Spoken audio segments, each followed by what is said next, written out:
Hey folks, this is Mike from KEI Fabrication. This is my LS swapped Mazda B2200. If you're new to my channel, go back and check out some of the modifications we've done to this to make it a road racer, a circle track racer, and a drag racer. It's in the process of undergoing some more transformations. You'll see updates on that soon. Alright, you folks have seen my videos. Hopefully you've seen my videos. I did a phase 1 and a phase 2. We're well into phase 3 here. I finally took the time to maybe sit down and figure out what are some of the things that I'd like to do to this truck in the 2020 season. I'm going to be directly impacted by the coronavirus lockdown, but here we go. So my number one priority is the stuff that I can do now. It doesn't cost a lot of money or limited funds. I'm focusing on the suspension because obviously everything I did last year with it, the suspension showed that it could really use and benefit from some upgrades. So the first thing I'm going to do is the rear springs, and the priority with the rear springs is I'm going to leave the leaf springs in it, but I'm going to soften the rear spring rate, and in the process I hope to lower the ride height some. The next thing I hope to do is shorten the steering arms to help in the drift situation and the road racing situation for two reasons. Number one, I need more steering angle than stock to even stand a chance of being able to drift it. And the second thing is the quicker steering ratio will come into its benefits, both circle track racing in the Spectator drags and the road racing. The next thing that I realized as a result of doing the road racing and some of the other things is I need a stiffer front sway bar. So I'm going to probably manufacture that, and that'll be a whole video series on its own. And I'm going to experiment with a rear sway bar that will probably be in use during the road racing, but could possibly be disconnected during the drift things.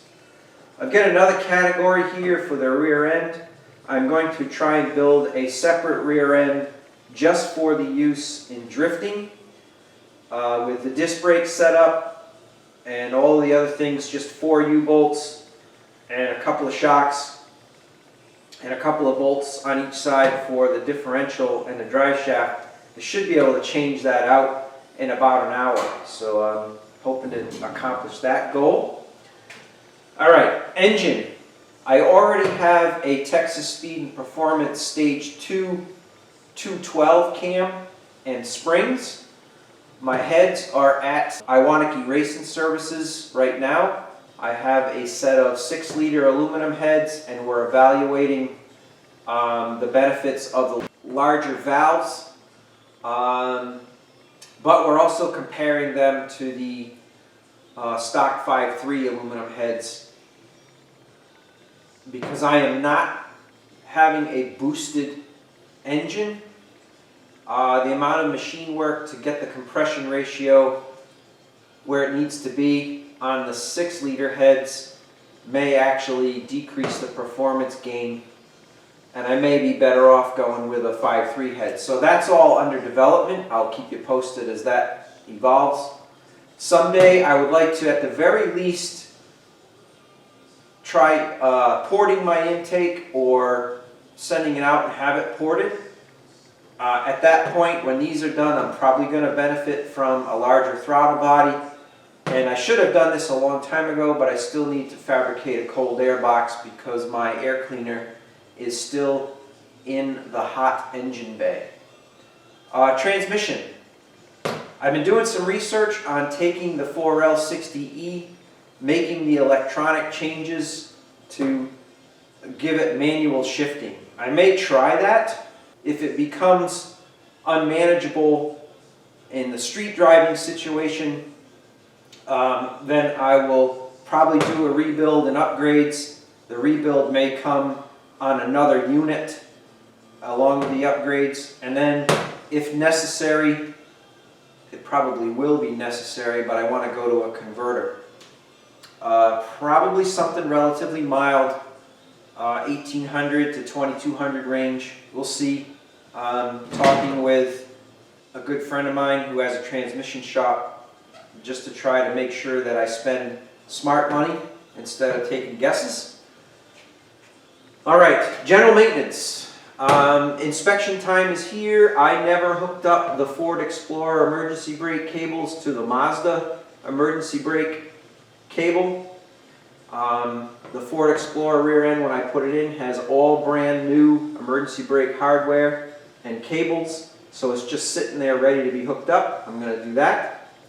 My front bumper is almost disappeared from the rust. I have a brand new one that I'm going to install. When I do that, I'm hoping to add a front air dam below the chin spoiler that's already on there. And I want to address some of the rocker rust, and my doors are starting to get a little punky too. I want to at least do some preventive maintenance on that. More performance related stuff that's not under any of these categories. I definitely am shopping for some decent seats with good bolstering and has the pass-through for the belts. So I definitely want to put a 5 or 6 point harness in, because when I road race, drift, or circle track race, I am wasting a lot of my energy just holding myself behind the wheel, and that makes a terrible situation from trying to be smooth. And if the suspension and the handling increases, that's going to become even more of a problem.